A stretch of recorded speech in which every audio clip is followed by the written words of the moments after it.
right? I didn't get it. We're all familiar, as people who work with youth and young adults, is that, at this point, you can't presume knowledge of pretty much anything. So I'm going to sort of I'm coming from that perspective today.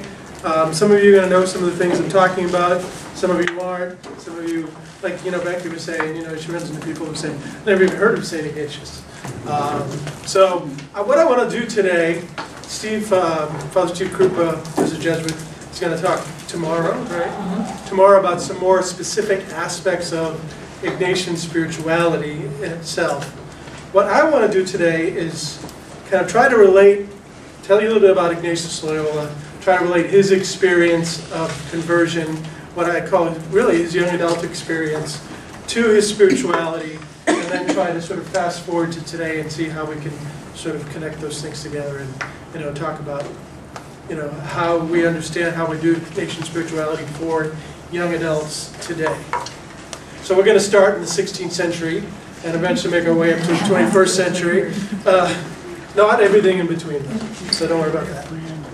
So I think one of those things that strikes me, Ignatius Loyola, at the urging of some of his fellow Jesuits, dictated sort of an autobiography memoir of his life to another Jesuit who wrote it down. And so we have actually like a first-hand account, although he does it in the third person, we have a first-hand account of Ignatius's experience leading up to the founding of the Society of Jesus. And I think it really gives us some great insight into where Ignatius's spirituality comes from, and just the experience of being a young person discovering God and having a conversion experience.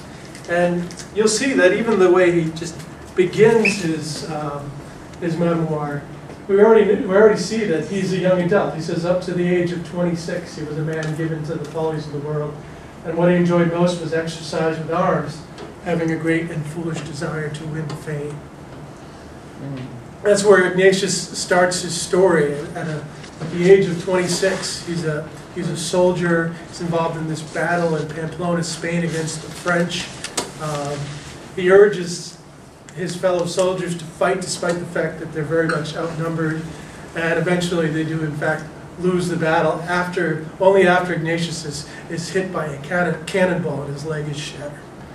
And so Ignatius's conversion experience as a young adult happens in the course of his recovery from this terrible injury.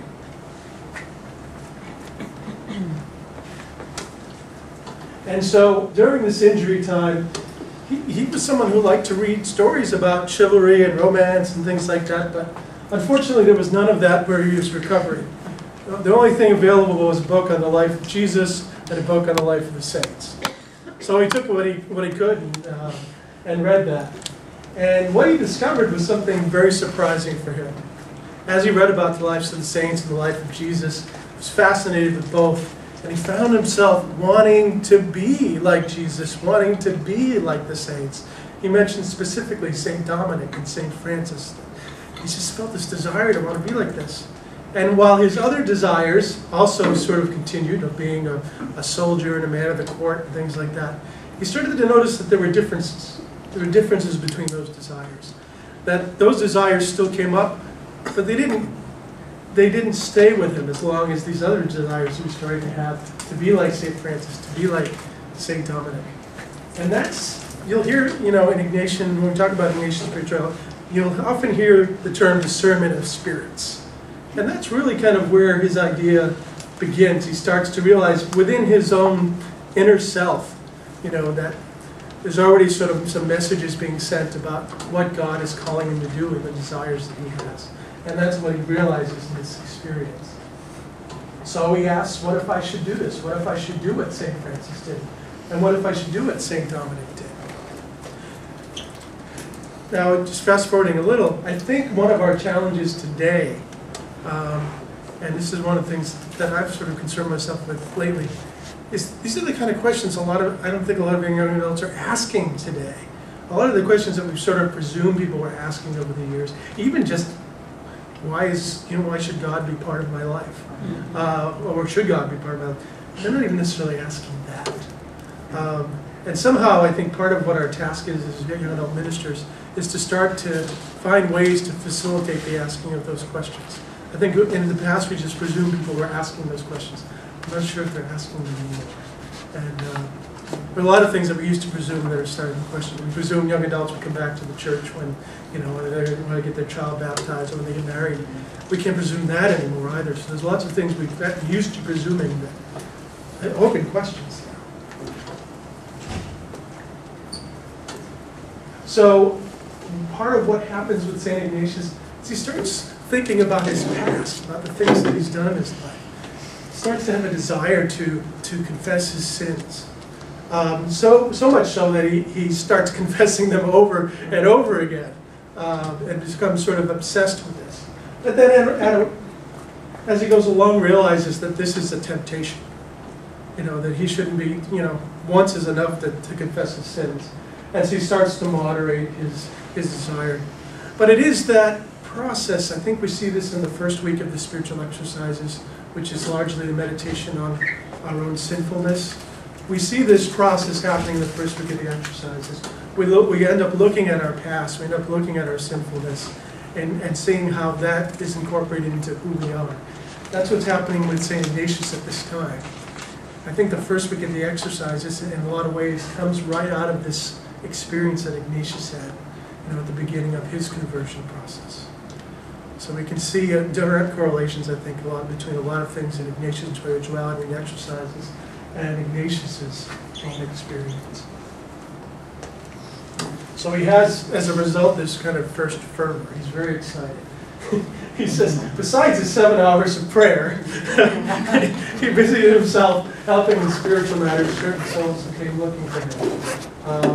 But then he finds that all this is sort of interfering with his opportunities to sleep and things like that.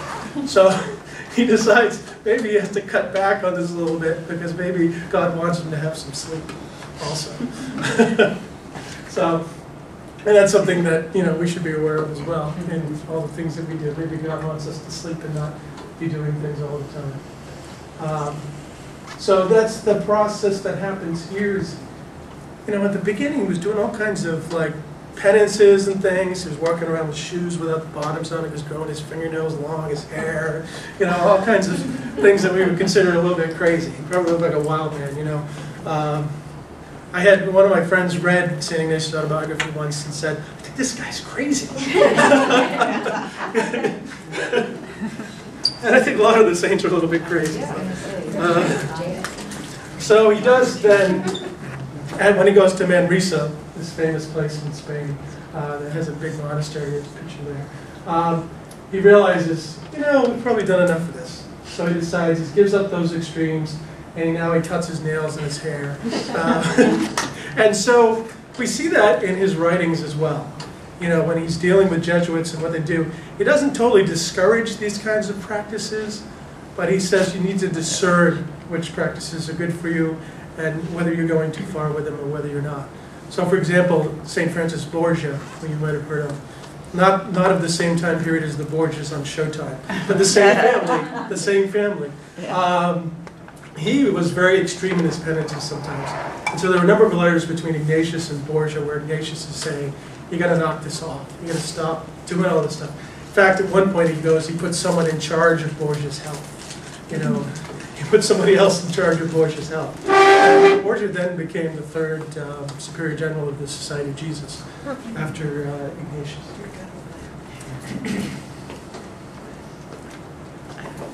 And then there's this process of seeking. We have the Seekers Retreat in Caris. And so he embarks, and in Barcelona a little more than 20 days. He's eventually wanting to make his way to Jerusalem. He has this idea that he's meant to go to Jerusalem and minister to people there, to help convert people in the Holy Land, to help people in the Holy Land. So he starts to have this vision, and as he's going and starts making his way there eventually, he starts talking to people on the road. He starts doing kind of spiritual direction himself, talking about God.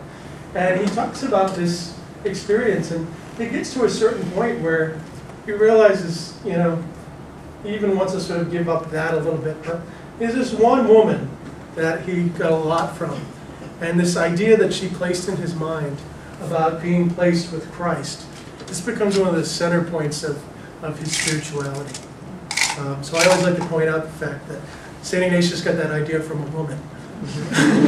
Yeah. This becomes a centerpiece of his spirituality, having this personal encounter with Christ, being placed with Christ by God. And we see that too in the exercises. The exercises are all about the life of Christ. But focusing on Christ's experience, his public ministry. That's the second week of the exercises. Third week of the exercises is a focus on his passion and his death. And then the fourth week of the exercises focuses on Jesus' resurrection. It's all about Jesus. Ignatius was all about Jesus, is why he called it his community, the Society of Jesus, the companions of Jesus. So that really becomes the focus. That becomes the thing he's striving for. Now that's a picture of in Jerusalem where Jesus' footprints are. Ignatius finally does get to Jerusalem.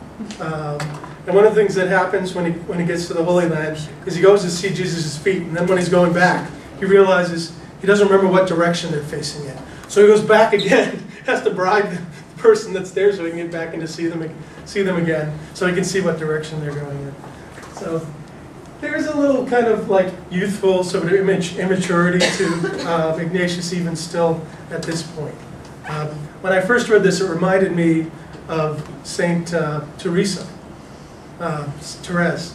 Therese is, if you've read Therese's autobiography, there's a point at which she's in the Colosseum, and she breaks into the Colosseum so that she can get a stone from the Colosseum where the martyrs were martyred, so she can have that stone. It's kind of, there's the same quality to it with Ignatius. You don't usually put Therese and Ignatius sort of in the same category. There's something to that.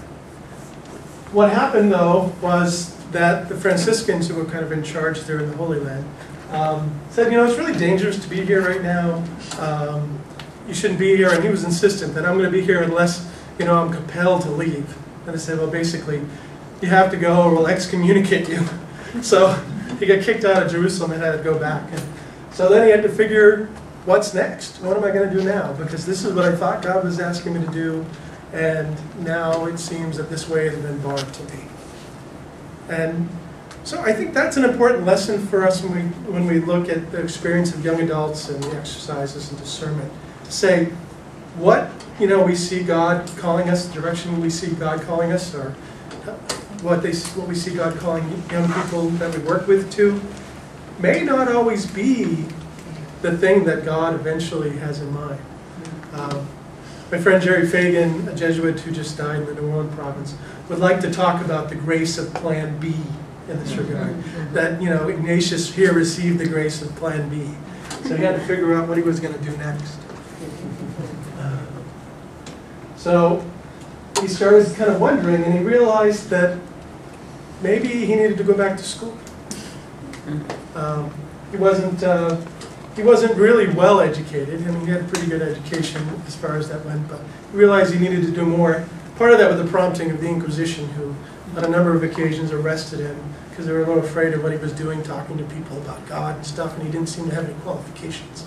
So part of that was a response to that. He decided to go back to school. Eventually he ends up, after going to 2 other schools, and he kept running into problems with the Spanish Inquisition. So finally, I think he decided, I got to get out of Spain. They keep bugging me. So he went to the University of Paris. And it was there where he really started to gather this group of men around him, started leading them in the exercises, which by now he had basically drawn up during the course of his journey. He had this rough form of the spiritual exercises, and he led people like St. Francis Xavier, Blessed Peter Faber through the exercises, and a number of other men who became part of that first group of churches. And they were the ones who then became the first Jesuits. They were the ones who decided to pledge themselves to the service of Christ.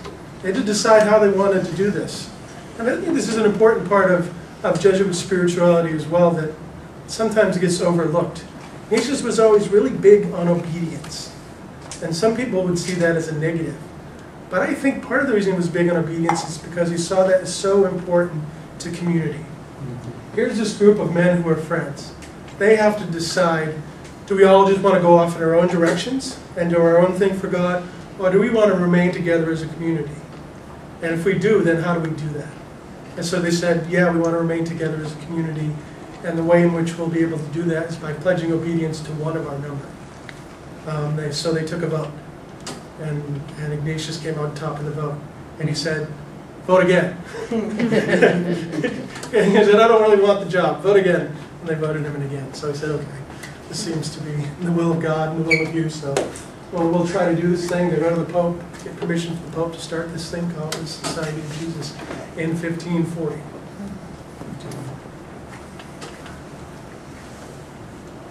So that's a quick kind of run through the autobiography. I just want to show you a little video, which I think is a pretty good introduction to the life of St. Ignatius, done by some folks at Fairfield University. I've never heard of that.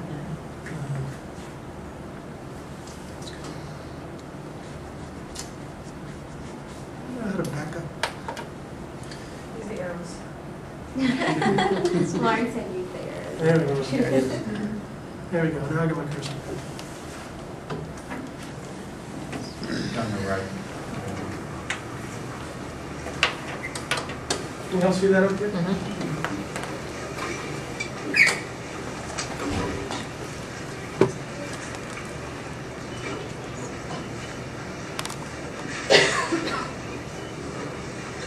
Oh, hey. Yeah, that's right. Talking Olive. What you might call an attempt at making the next 10 minutes a lighthearted journey for all of us.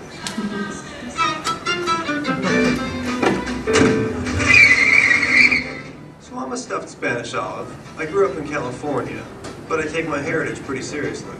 You could say that my motivation stems from the deep Spanish roots of my family tree. Anyway, for culture, beauty, and outright influence in the shape of the world as we know it, Spain enjoys its share. Cervantes, Picasso, conquistadors, Cherry, St. Ignatius of Loyola, paella. Ooh, wait, go back one. Not the paella. Ah, I know what you're thinking. Awesome. A happening profile of a saint. Well, Ignatius didn't start off as a saint. As a matter of fact, you could say that he took the scenic route to sainthood.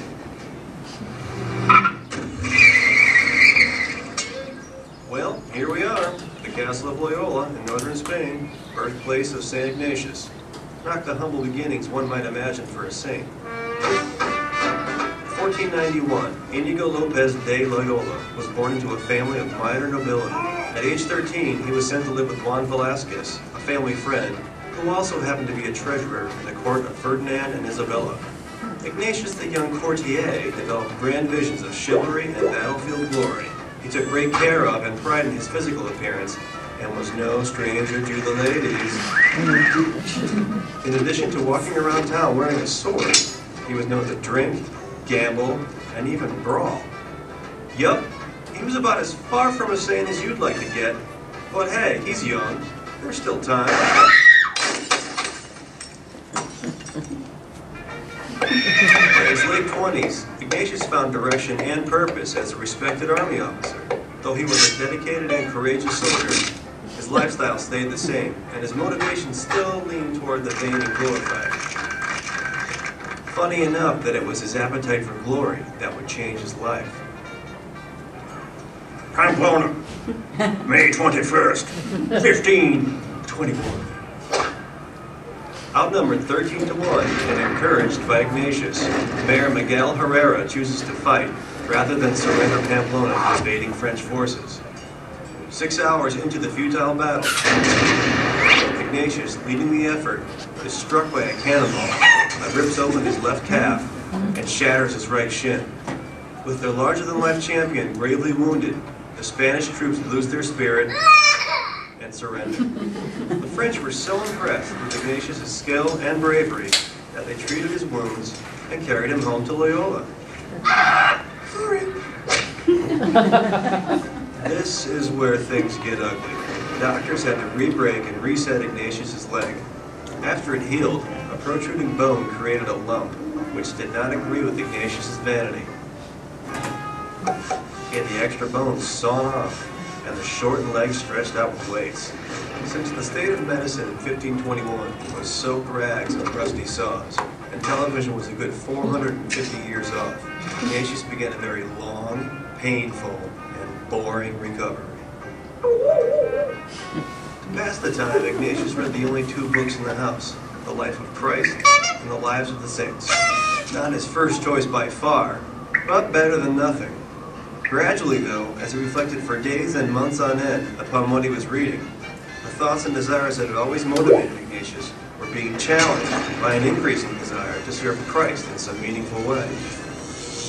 With his wounds healed, and after a lot of contemplation on his place in the world, and against his family's protests, Ignatius turns away from a life of wealth, excitement, and nobility, and decides to travel to the Holy Land to serve pilgrims there. He sets out for the sanctuary at Mount Serrat, where he confesses his sins for 3 days, leaves his sword at the altar of the Black Madonna, and trades his fancy clothes for those of a beggar. A penniless drifter, Ignatius finds shelter in a cave in the nearby town of Manresa. Though he has confessed his sins, he struggles with his own humanity, his relationship with God, his ultimate role. Over the course of the next year, as Ignatius meditates on these things, he jots down reflections on his prayer experiences. These notes become the basis for the spiritual exercises, which have allowed millions of people to better understand themselves, each other, and their relationship with God for over 500 years. But that's a whole different video. Though he lived with hunger, sickness, and uncertainty throughout his time in Manresa, Ignatius was realizing life-altering truths, the greatest of which came as he rested on the banks of the Cardinal River one afternoon. Staring into the water, he was overcome by an understanding that God was in all things, and that his presence wasn't confined to buildings or ceremonies. This great revelation of the dynamic nature and presence of God in everyday life would be a major founding principle of the Jesuits. More importantly, it motivates Ignatius to stop living in a cave and get going to the Holy Land. By way of Barcelona and Venice, Ignatius lands in the port of Jaffa in August of 1523, and after a short time in Jerusalem, he's sent right back by the Franciscans. They didn't want to be responsible for the safety of a pilgrim do-gooder wandering around an inhospitable city. Back in Spain, Ignatius began to counsel others in the basics of his spiritual exercises. But the Inquisition was on, and the authorities weren't thrilled with a layman teaching his original concepts. Though eventually set free, he was barred from preaching until he secured some credentials, by way of an advanced university degree. See where this is going? Well, Ignatius' childhood education left something to be desired, namely Latin. So, starting from scratch, 33-year-old Ignatius swallowed his pride and enrolled himself in classes with little kids and teenagers. After 2 years of being the only student with a beard, Ignatius was ready for college. He got into trouble again at the University of Alcala and was jailed, after which he went to the University of Salamanca. Sort of. Tired of the harassment and lost in the inflexible education structure of Spanish institutions at the time, Ignatius headed off to Paris. At the U of Paris, Ignatius found an entirely different educational experience that stressed progressively building knowledge and active participation throughout a course of study. He also finds like-minded individuals, like Francis Xavier and Peter Faber. After completing his studies and being ordained, Ignatius and a handful of buddies set up in Rome. Since the Holy Land was off limits, they decided that the best way to serve would be to form a community at the disposal of the plebe. Though they had never intended in forming an organized group, on September 27, 1540, Pope Paul III gave formal approval to the brandy new order of the Society of Jesus. But there was a lot of work to be done, and with only 10 members, the Jesuits knew they would need greater numbers to have a meaningful impact in the world. Knowing the importance of a solid education, Ignatius and the Jesuits opened schools in Europe and Asia to instruct young recruits. By 1548, 10 colleges were turning out hundreds of highly educated young men, and the public took notice. It wasn't long before the Jesuits were asked to open schools for everyone, something they had never anticipated. From then on, the number of Jesuits soared, and Ignatius worked like a dog, setting up schools and universities all over the world. So here we are, 28 Jesuit colleges and universities in the United States alone, where students study philosophy, law, medicine, theology, business, film, engineering, you name it. The scope of disciplines reaches back to a letter Ignatius wrote in 1551, stating that those who are now merely students in time will depart to play diverse roles. Their good education in life and doctrine will be beneficial to many others, with the fruit expanding more widely every day. Jesuit institutions require students to look beyond themselves and to participate in a world that can benefit from their talents. So, wondering where you fit into this picture? Segue! Whether a student, professor, or staff member, you're part of a unique tradition in education that values critical thinking, social responsibility, and personal development for the betterment of all humankind. This isn't just a place to study, teach, or work. It's a state of being that is constantly evolving in concert with the world of which it is part.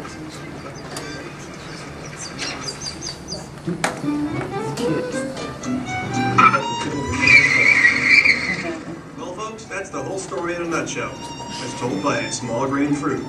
You've got a lot to think about, and I've got a bull to fight. Hey, it's a cartoon. I can do anything I want.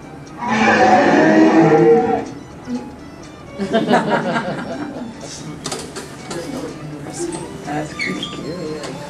It's really good.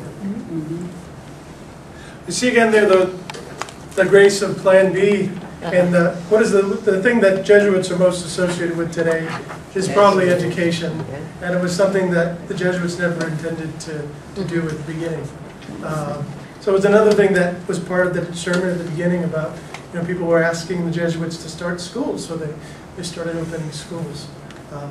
So that's part of, I think, Ignatian spirituality is constantly sort of updating and adjusting according to the signs of the times, as we often say, and according to the needs of others.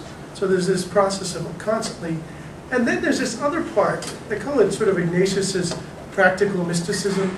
All throughout Ignatius's writings, he's saying, in the constitutions of the society, and the spiritual exercises, he says, do this. And then he says, if that doesn't work, try something else. I mean, he's constantly saying, we're not sort of locked into this one thing. Do what works, use what works, and we can roll with that. So that's, I think, an important part of Ignatian spirituality is that sort of adaptive nature that it has. That St. Ignatius intended to have from the beginning. Here are the basic principles, and now apply them to your own time. So I wanted to kind of, as part of this conversation then, take Ignatius' experience, take this sort of the beginnings of Ignatian spirituality and say, how can we relate this to what we're doing today?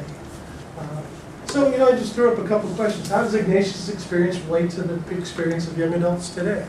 I mean, it's a 16th century versus 21st century experience, but it's not totally separated. There are some commonalities. How does the spirituality and charis retreats rise out of Ignatius' experience? How, in your experience of doing charis retreats, have you noticed some of these things come up? And what does Ignatius' experience offer that young adults today might need more of, or even just some of? So, I mean, if people want to share a little bit from their own experience and answer those questions. Well, he was vain, and we see that a lot nowadays. And he was invincible, which is still, young adults think that they're invincible. So some of the stuff still. Right, those who work in youth ministry know this very well. But even into young adults, I see this on the college campus all the time. They're not malicious. Teens aren't malicious. Young adults who are in college aren't malicious.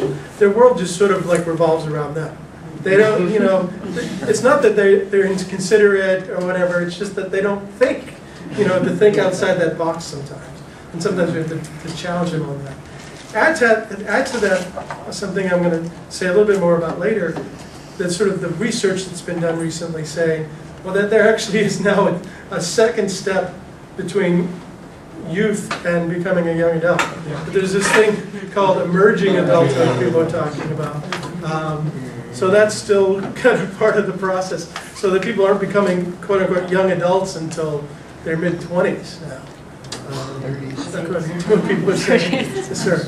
I think maybe kind of coming off of that point also, his experience with the different desires, like his initial desire for fame, and I think in my experience like that, I can relate to that tremendously, and then realizing that there's a deeper desire and trying to connect with that.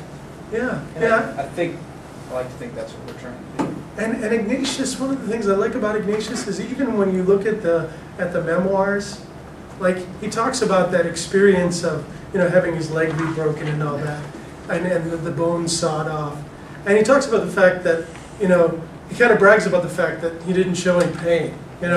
Even when he's writing this so many years later, there's still some of that vanity there. There's still some of that kind of overconfidence, perhaps, and maybe that's not such a bad thing. I mean, could Ignatius have done what he did in founding the Society of Jesus had he not maintained some of that?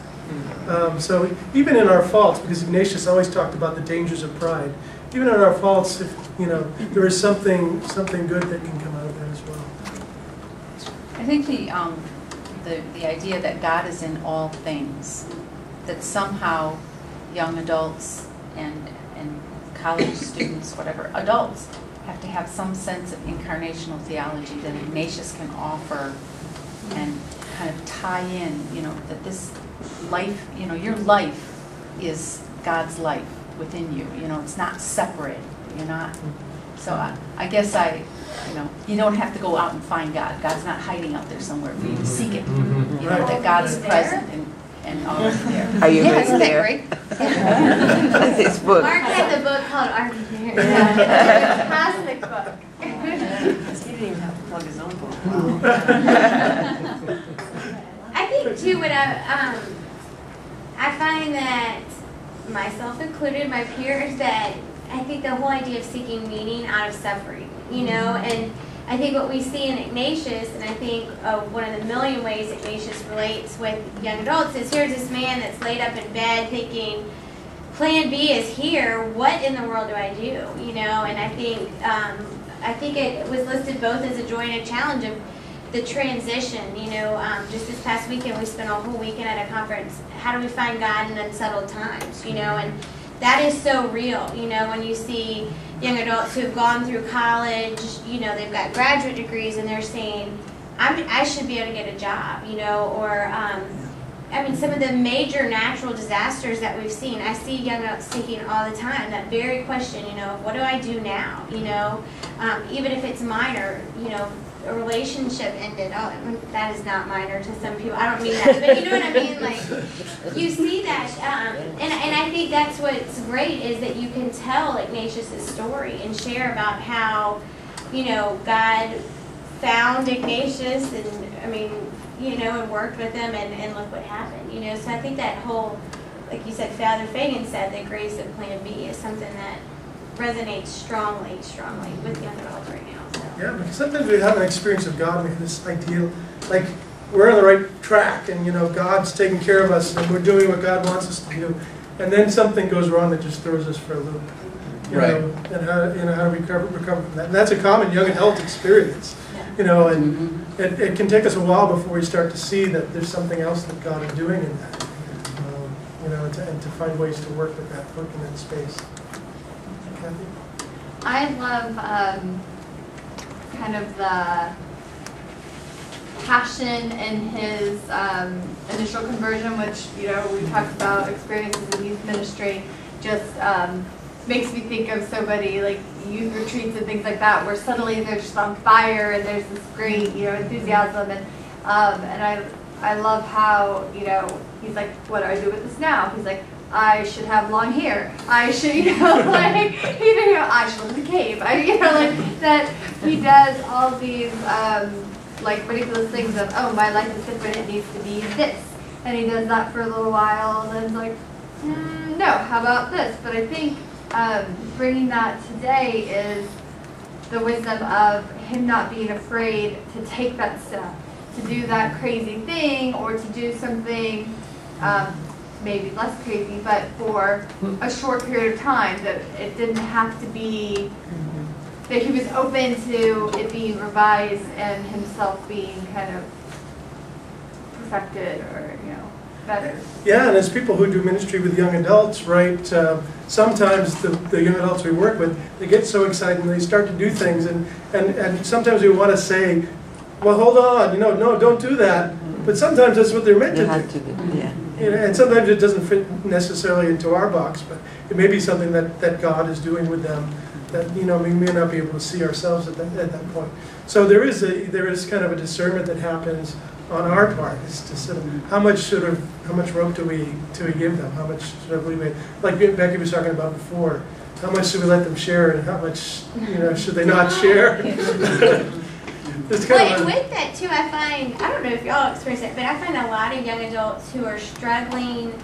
Like I always think of Ignatius, there was a time his family said, don't do this is awful. And there are so many young adults that, I mean, it blows me away, parents who are not supportive of their faith life. Like that, they are these sole people in their family trying to walk this journey of faith, and they have mom and dads that, and I'm saying of young adults from 18 to 39 that it's not just college students I'm talking about, and that blows me away. But and again, I always think of the story of Ignatius, where his big brother is like, "Don't do this. Like this is ridiculous," And again, it's another way I think his story relates.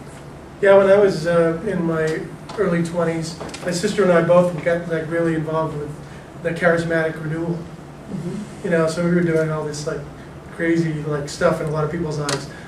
And my parents were a little concerned. They thought we joined a cult or something. But to their credit, they sort of they didn't try to intervene too much. They kind of let it happen and see what happened. And it eventually became, for me anyway, and I think for my sister too, became something that really helped us to reappropriate our faith in an adult way.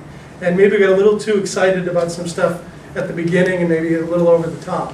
But then we sort of incorporated it into a kind of a new way of being adult Christians. I'm in agreement. Really quick, what I like is that he was perseverant. He had perseverance. He persisted, even though many doors got shut. Like we have challenges, he knew he had to do something, for God. Or he had the calling to get closer to God. And sometimes we see it in the young adults, and sometimes once the door is shut, they just fall apart. I mean, over there working, I tell my husband, I can't believe how many people come to the hospital, overdose, trying to kill themselves. I mean, it's just sad, and because they don't have the faith, they don't have the seed that nobody planted. It's okay, bad times are gonna come, but if you trust in God, that's your motivation that keeps you going. And look how far he went. The rash of suicides we've seen amongst the young. Yeah. Because they don't have any formation of conscience or any, if life gets tough, okay, I can just do X, and it's all done, and the pain goes away. And they have no concept of the others that are left behind that are in all kinds of pain. And isn't it in the military right now? The suicide rate is very in the low. last 4 months, it's been out of control. Yeah. We had just, on my base, we had a guy walk outside, grab his pistol, done, right there in front of everybody. I mean, so it's been actually a rash within the last 4 years. It's a straight spike. This is why I'm so glad that we're doing this initiative to go out to the military. I was given a talk in the Young Ministry a number of years ago, and Archbishop O'Brien was there, and at the time he was Archbishop of the military, and he said to me, and I hadn't really even thought about it before, he said, I have one of the largest young adult Catholic communities in the world. We do. We did. Yeah. I got them all in one look. I got them within 55 miles of each other. More young adults, just to get through their asymmetrical attitudes and the thing and get them in is you're better off talking to that brick wall. But I mean, we're trying, and that's what we can do. But you're talking, the emerging adult and the youth and the young adult and the emerging adult and the adult. That doesn't apply for us. Yeah, I mean, you sort of, if you join at 18, you're thrown into this world that a lot of them are not ready for, right? I think part of the relevance also is Ignatius had this foundational spiritual experience. Like he had that felt sense of God's presence, and he always had that to go back to, and then he had other ones along the way. I think, but so when he had those disappointments, he could still go back and say, well, I know God has a plan for me. And so, well, this isn't working, so I have to figure out what the other plan is. Yeah, trying to get help people have that experience so that you have that as a foundation. So that, I mean, even on my worst days, like there's certain things I can point at and know that God's present and that God cares about me, and to try and open that up for other people in the military and civilians also. And for me, that's why the examine is so important. Because the stuff just walks in my door. I can plan my calendar, but God shows up. Yeah, that experience of having, of knowing God present in your life. And it's then so important to what we're doing. Taking the time to not merely walk to the Blessed Sacrament room, but sometimes to walk down past the motorcycle school and to walk back, just so that I can say, okay, what's important right now? You know, Ignatius having a military background, discipline was a big thing in society. If you've ever been in the military, you know why he was that way. You know why if you look at the ranks that he has throughout his disciples, generally, you know what it is. So you said, discipline was always this thing. He probably developed that from within the military. Saying, yes, we have to have a structure and overarching. So that was military organization. And for Ignatius, and some people think this is ironic, but for Ignatius, he thought the thing that Jesuits should be most distinguished by is their obedience. Yeah. Right. And that's as soon as you said that, I think that's literally beaten into us from day one. Day one. So, and so Ignatius, he if we could get it out fast enough, it would catch on. And I've been home for almost 30 days. I get back. I wasn't even supposed to make this, but again, not my plans. Plan B. I landed a month early, and now I'm back. And I mean, CJ wrote, laying on a vehicle in Afghanistan. Many times on Ash Wednesday, we got in just a really bad fight, and I was all chipper and jumping around through it. And everybody's like, "What is wrong with you?" I was like, "Just do what you have to do." And everyone, and I explained to some of them, and they sat back and like, "All right, he's lost it." So again, like a lot of people thought Ignatius was just crazy. They thought I was just crazy. And they're like, "Whatever, good luck, guy." And but a few got struck by it. Oh wow. And we read something. I would email CJ like, "I need information. I'm lost here. They're asking me questions." And I'd get it back a few days later, and stuff like that. But Ignatius, within our society and our young adults, it should speak relevance to them. And that we're all vain. You get in there. We want to be the fastest. We want to be the strongest. We want to be the quickest. We want to do the best at everything. We want to shoot better, run faster, and it gives us. There's hope. Like we can change. And here's Ignatius with those soldiers, and they're ready to surrender because they're outnumbered. No, he didn't. And he's like, "No, we're going to keep going." I think another piece that really resonates is his, kind of as the plan B was unfolding, his quick desire to connect with to connect with his peers, and suddenly, not a solitary journey. I think. I'm of the older end of the young adult spectrum where, the Friends generation, right? That was the whole purpose behind that show, right? Is that we get our, our sense of truth and sort of check out reality with our friends. I think that still remains, so the question, how does spirituality and care retreats rise from this experience? The peer-led model, the idea that young people are hearing not from some authority, not from some book, but from the real life experience of their peers. That's what they trust. I want to jump ahead to the present and just say a little bit about what some people are saying about young adults today, and sort of ask some questions about how do we respond to that. So how do young adults today see life and religion? And I think it's something like this. Hey Dad, did you pick me at a cell phone?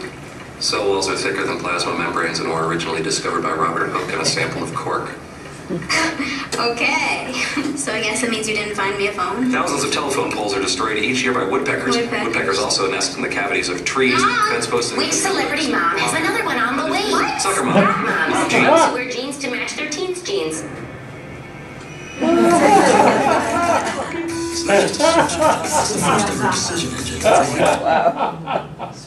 Oh, gee. Okay, so I had a couple more of those, but I don't want to. I think we're kind of a little tight in time. So I think that to me sort of connects with what this sociologist from Princeton's saying, Robert Wuthnow. He wrote a book called After the Baby Boomers. I forget the subtitle, but it's basically about how young adults, what they tell us about religion today, their experience. And He says the single word that describes young adults' approach to religion and spirituality, indeed life today, is tinkering. And then he goes back to Claude Levi-Strauss, who had a similar term he called bricolage. Basically this idea that we join together a bunch of disparate things, and that sort of becomes our worldview. And I think that's increasingly becoming the case. We know it, it's becoming the case with us too. And it's what the young adults that we're dealing with, especially the millennials, it's kind of what they grew up with. So that our outlook on life and the way we see the world is, in a lot of ways, kind of like an internet surfing. You know, going from one thing to another. You know, and seeing things in that way. The problem is when we start seeing them, we only get little pieces of things, and we don't have the opportunity to really sort of reflect or even sort of hold on to things, because our brains can only hold so many things at once. You know. The highest estimate is like 7 things we can hold in our like short-term memory at once. Some people think it's even lower than that. It's more like 3 or 4. So we're going from one thing to another. A lot of things are getting left behind, and they're not making their way back into our long-term memory, because that takes time. I was reading this book this week called The Shallows: What the Internet is Doing to Our Brains. It's a fascinating book, and it really. I'm reading it, I'm thinking, I need to get off Facebook. I need to get off And that's one of the big questions that we're confronted with right now today. This is the world we live in. I mean, there's no sort of getting around it. But, you know, to what extent do we sort of take what's good in that and use that to our advantage? To what extent do we have to challenge some of those things? You know, we got to discern, you know, what we can work with and what we can't. And I think this is one of the big challenges for us today, is trying to figure that out. We were at the NCCL conference, and there was this gentleman in the community, and they were talking about all this technology, and he said, it's all grand, but they found out in their company, and he said there were only 54 people in the company. They found out that morale was in the toilet, because everybody was on the screen and everybody's trying to chase this. So the boss came out and said, on Friday, there will be no computers. On Friday, there will be no computers. There will be no cell phones. You must walk across the hall with the paper in the hand. You must see who you are working with. And all of a sudden, the morale changed because they knew who the person across the street was. It wasn't a blank screen, and they couldn't yell at each other. And at the beginning, that's one advantage we already have at the beginning of our Karis retreats. Young people are coming, and they have to deal with a real human person standing in front of them. And I think we're starting to lose that. There was an article in the New York Times recently about how young people are losing the art of conversation. There was a quote in there from a 16-year-old boy who said, yeah, I'd like to learn how to have a conversation one day, but right now I'm too busy. Busy typing. With my thumb. Busy texting. So that's the world we're living in, and that's kind of the way things are happening. And what now says, again, with that emerging adult model too, more people are coming of age at 40 than ever before. So this is all happening as young adulthood seems to be, being pushed forward.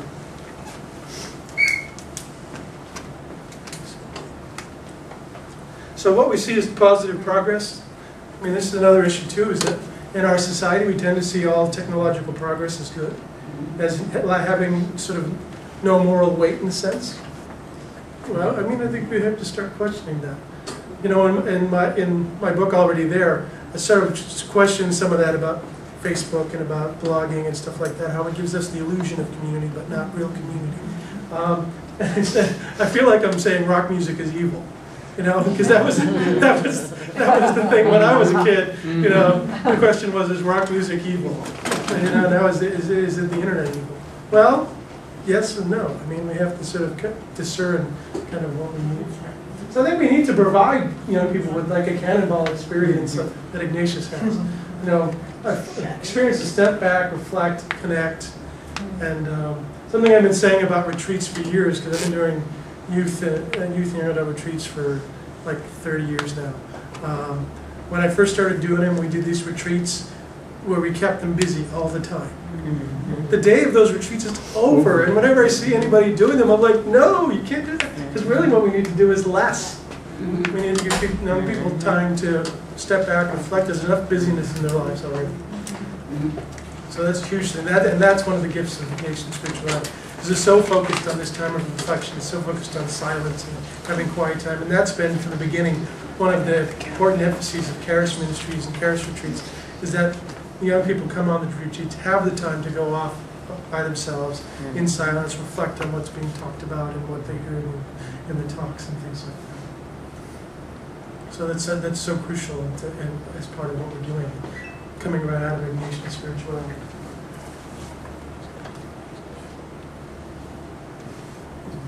Wait, we at 5 to 5 to 5? Okay. Yeah, I do want to let some people get to Mass if they want. So, just to kind of wrap things up, I think we use the term finding God in all things, but not in all things at once. You know, finding God in all things is supposed to be like in sort of some time spent in contemplation on sort of one specific thing. You know, each prayer period and exercise is contemplation on one thing, one passage in Scripture, one event from Jesus' life. It's not we're not trying to reflect on the whole of Jesus' life all at once. So that kind of sense of just reflecting on the one thing. Chance to unplug, I think we just need to emphasize, I think that people are, when I was doing retreats at the beginning, we take people's watches away. Now we need to ask them to shut their cell phones off, you know, shut their computers off, you know, whatever it is that they need to do to just step back. And I find myself running into that same temptation when I'm on retreat. I still, you know, find myself still checking email and things like that. And challenging myself to not do that. Okay, I've got a question. I'm curious what you would say about this. As I was listening to you earlier, I was trying to distill out what for Ignatius were the big game changers. Referencing your question about what we should be doing in our retreat ministry. And I wrote down two things. One is what you're talking about here in terms of space. The cannonball served up, months of it for him. But then the second, and I haven't heard you ever deal with this much until this last comment you made about Jesus, which is he had the two books, Life of Christ and the Saints, which filled the silence.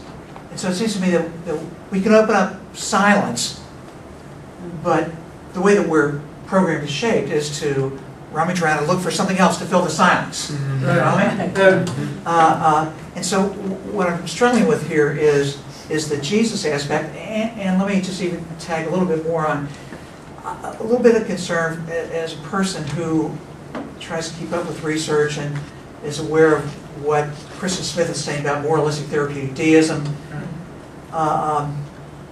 Is this. I love the notion of God in all things.